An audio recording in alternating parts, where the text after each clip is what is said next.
ज्ञानेन्द्रले लाजै नमानी 50% सेयर सोझै मागे, जसले गर्दा ओमेगा घडी सहमत भएन र आज स्विजरल्यान्डको त्यो ओमेगा घडी फर्केर गयो।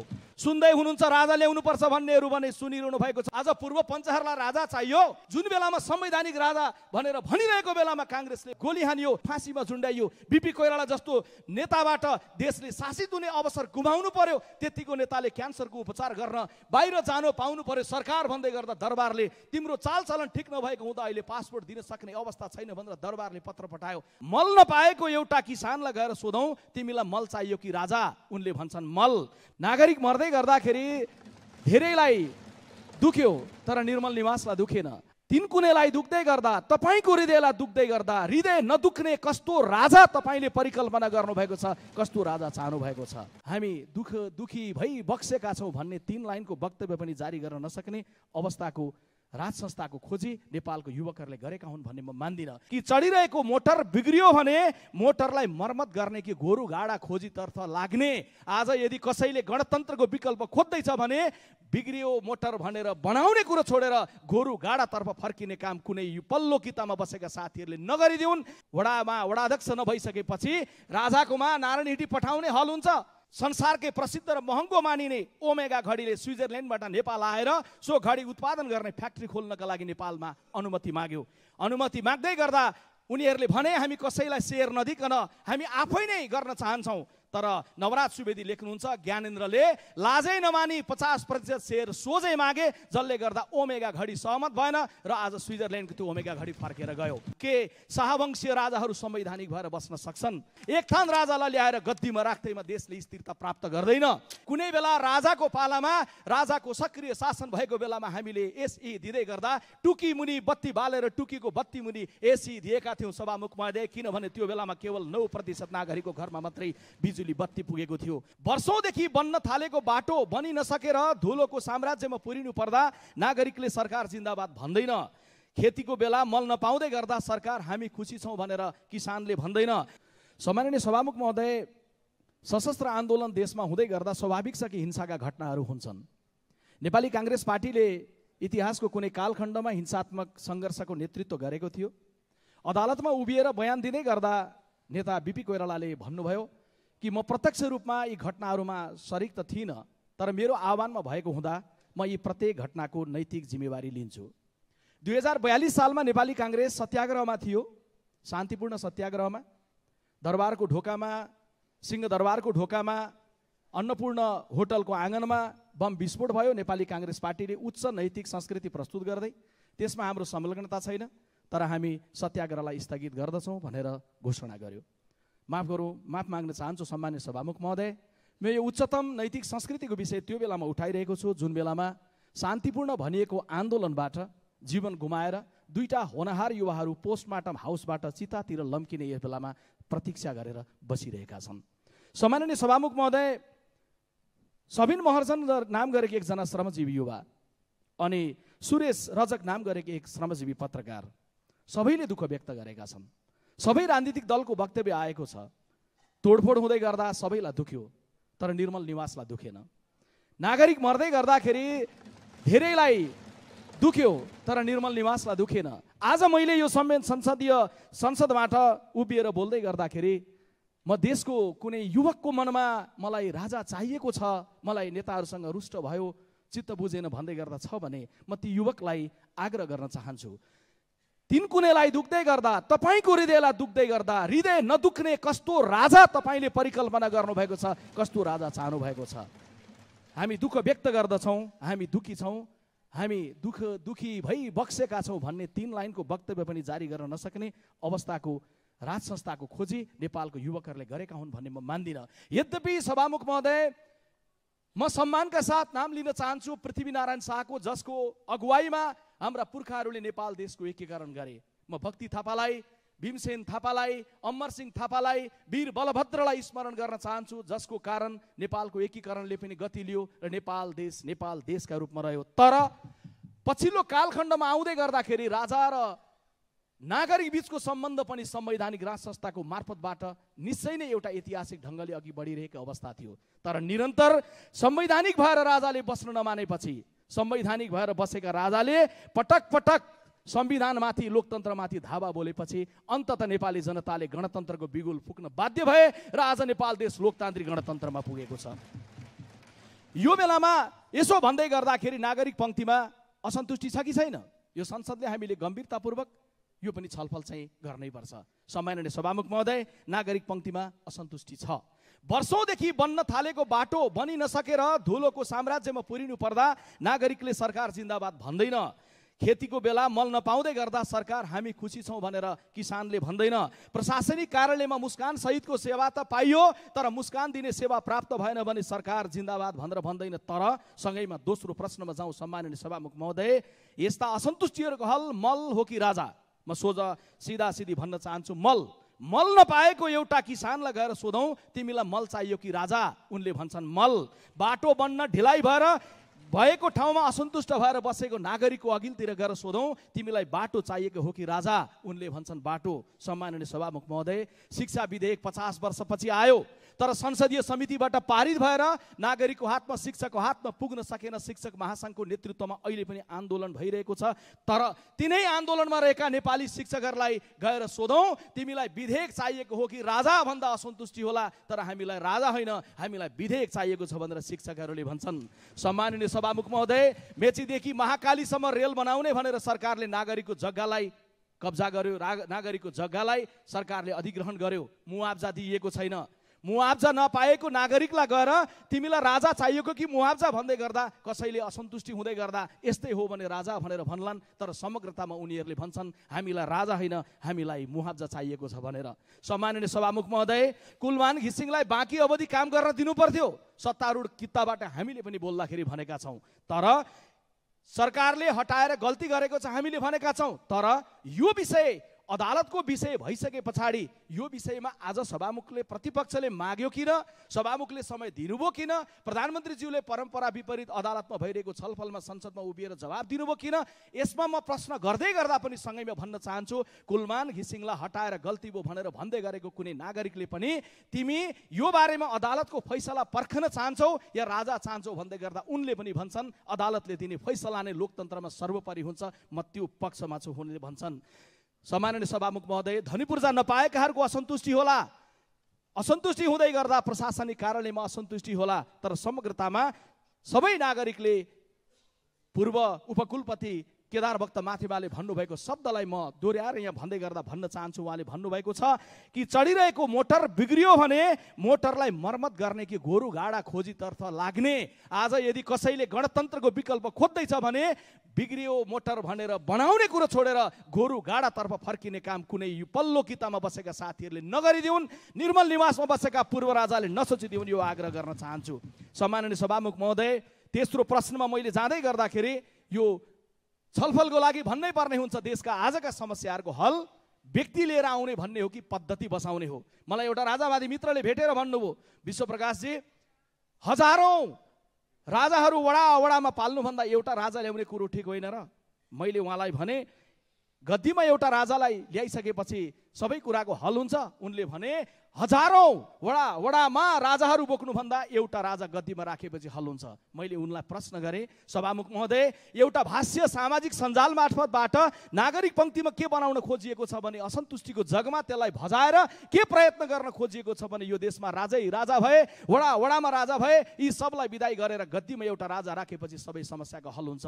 त्यो भन्ने मित्र जो हुनुहुन्थ्यो मलाई राजा एउटा गद्दीमा राखौँ, हजारौं वडाका राजाहरूलाई हटाउँ भन्दै गर्दा मैले उनलाई सोधेँ, ठिक छ गद्दीमा एउटा राजा लिएर आएपछि यो देशको कुनै वडामा कुनै कुनामा एउटा नागरिकले नागरिकताको सिफारिस गरिदिउँ भनेर आयो भने के गर्ने?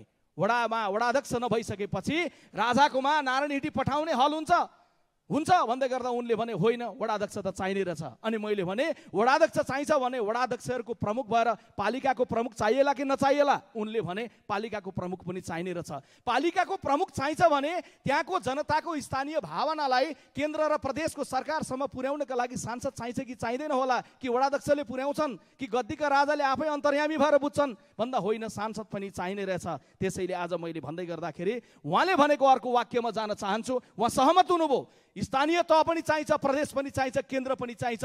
यसलाई व्यवस्थित कसरी गर्ने, मितव्ययी कसरी गर्ने, यो कुरा मात्रै मूल प्रश्न हो। तर उहाँले त्यसपछि भन्नुभयो राजा आयो भने स्थिरता हुन्छ। सम्माननीय सभामुख महोदय, वर्षमा 15 महिनामा प्रधानमन्त्री बदलिँदै गर्दाखेरि नागरिक पङ्क्तिमा यो पनि परेको छ कि कतै यी सबै यो प्रणालीलाई, यो नेतृत्वलाई विदा गरेर एउटा राजा गद्दीमा राख्यो भने स्थिरता हुन्छ कि? अहिलेको युवकले सामाजिक सञ्जालमा सर्च गरेर हेर्न भ्याएको छैन भने यो तथ्य मैले राख्नै पर्ने हुन्छ। सम्माननीय सभामुख महोदय, कुनै बेलामा दलविहीन व्यवस्था थियो, दलहरू प्रतिबन्धित थिए, 30 वर्षसम्म राजाको सक्रिय शासन थियो।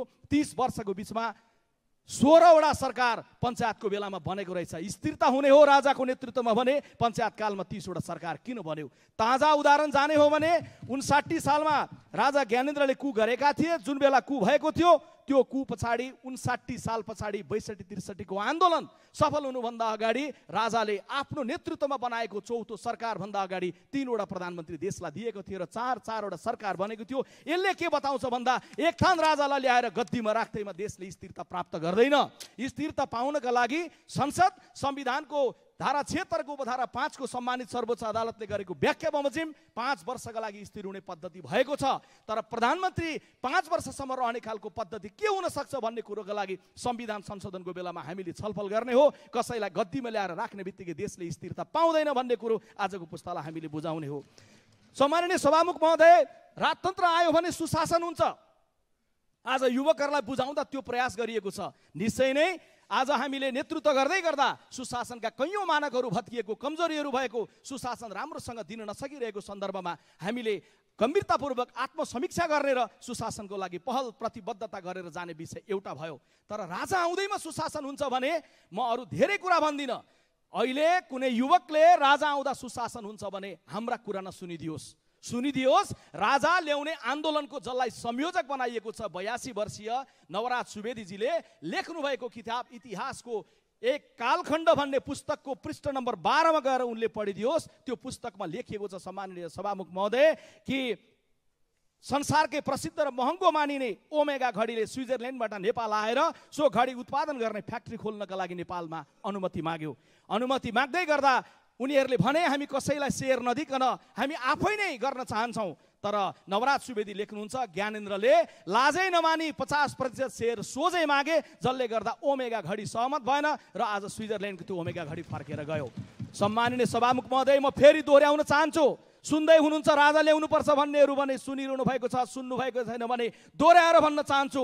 तपाईँहरूले राजा ल्याउने भनेर जसलाई संयोजक बनाउनु भएको छ उनै नवराज सुवेदीको पुस्तकभित्रबाट पृष्ठ 12बाट मैले उल्लेख गरेर ज्ञानेन्द्रको चित्र र चरित्रलाई तपाईँहरू समक्ष राखेको छु। अनि उनैलाई लिएर आइराखेर देशमा सुशासन प्राप्ति हुन्छ भन्ने भ्रम आजको पुस्तालाई दिने जे प्रयास छ त्यसलाई पनि म चिरफार गर्न चाहन्छु। सम्माननीय सभामुख महोदय, यति भनिसके पछाडि नागरिक पङ्क्तिमा युवामा रहेको एउटा भ्रमको बारेमा पनि म राख्न चाहन्छु। त्यो भनेको के हो भने राजालाई लिएर आयो भने यो देशको विकासको गति हुन्छ। निश्चय नै विकासको गति हामीले सोचे जस्तो पर्याप्त हामीले गर्न सकेका छैनौँ। सरकारले गम्भीरतापूर्वक पुँजीगत बजेटको खर्च कसरी बढाएर जाने, कसरी हाम्रो विकास निर्माणको सन्दर्भमा भएको ढिला सुस्तीलाई अन्त्य गरेर जाने भन्ने कुराको गम्भीरता हामीले राख्नै पर्छ। तर सभामुख महोदय, 15 गतेका दिन तिनकुनेको तोडफोड हुनुभन्दा 1 घण्टा अगाडि एसई को परीक्षा सकिँदै गर्दा एसई दिएका ती लाखौं विद्यार्थीले सम्झियो भने अघिल्लो रात उनीहरूले बिजुली बत्तीको उज्यालोमा एसई को तयारी गरेका थिए। किनभने सभामुख महोदय, आज 94% नेपालीको घरमा बिजुली बत्ती पुगेको छ। कुनै बेला राजाको पालामा, राजाको सक्रिय शासन भएको बेलामा हामीले एसई दिँदै गर्दा टुकी मुनि बत्ती बालेर टुकीको बत्ती मुनि एसई दिएका थियौँ सभामुख महोदय। किनभने त्यो बेलामा केवल 9% नागरिकको घरमा मात्रै बिजुली बत्ती पुगेको थियो। सभामुख महोदय, राजाले शासन गरेको त्यो सक्रिय प्रणालीको बेलामा 36% नेपालीको घरमा बिजुली बत्ती पुगेको थियो, 36% नेपालीको घरमा पानी पुगेको थियो। आज 81 सालमा आइपुग्दै गर्दा 95% मा पानी पुगेको छ। बिजुलीको उत्पादन त्यो बेला हुँदै गर्दा केवल 227 मेगावाट थियो राजाको पालामा, आज 3241 मेगावाट भएको छ र पछिल्लो लोकतान्त्रिक प्रणालीमा गइसके पछाडि विद्युत उत्पादनको मात्रा बढेर गएको छ। राजाले त्यो बेलामा सक्रिय शासन गरेको बेलामा प्रत्येक नेपालीको प्रति व्यक्ति आएको हिसाब गर्दै गर्दा $180 थियो, आज $1456 पुगेको छ। सम्माननीय सभामुख महोदय, त्यो बेलामा सक्रिय राजा गद्दीमा बसेर बसेर शासन गरेको बेलामा हामी नेपालीहरूको औसत आयु 57 वर्ष थियो, आज 71 वर्ष पुगेको छ। यसले के बताउँछ भने राजाको हातबाट होइन, राजालाई बिदाई गरिसकेपछि निर्वाचित भएको जनताको हातबाट मुलुकको विकासको सन्दर्भमा धेरै ठुलो गति नै भयो भने एउटा प्रगतिको आकार बढेको छ। यति भनिसके पछाडि मैले एउटा अर्को प्रश्नमा चाहिँ राप्रपामै रहेका साथीहरूले पनि आत्मसमीक्षा गर्नका लागि, राजावादी आन्दोलनमा सामेल भएका मानिसहरूले समीक्षा गर्नका लागि आग्रह गर्न चाहन्छु के शाहवंशीय राजाहरू संवैधानिक भएर बस्न सक्छन्? सम्माननीय सभामुख महोदय, यसको लागि हाम्रो अनुभव पल्टाउँ, संसारको किताब पल्टाउनु पर्दैन। हाम्रो अनुभव पल्टाउँदा सबभन्दा बढी कसलाई सोध्ने? संवैधानिक भएर राजा बस्न सक्छन् कि सक्दैनन् भन्ने कुरा सोध्नका लागि राप्रपाका साथीहरूको हृदयलाई होइन, काङ्ग्रेसको अनुभव गरेको हृदयलाई सोध्नुपर्छ। काङ्ग्रेसलाई चाहिँ सबभन्दा बढी अनुभव नेपालमा राजाहरू संवैधानिक भएर बस्न सक्छन् कि सक्दैनन् भन्ने कुराको लागि।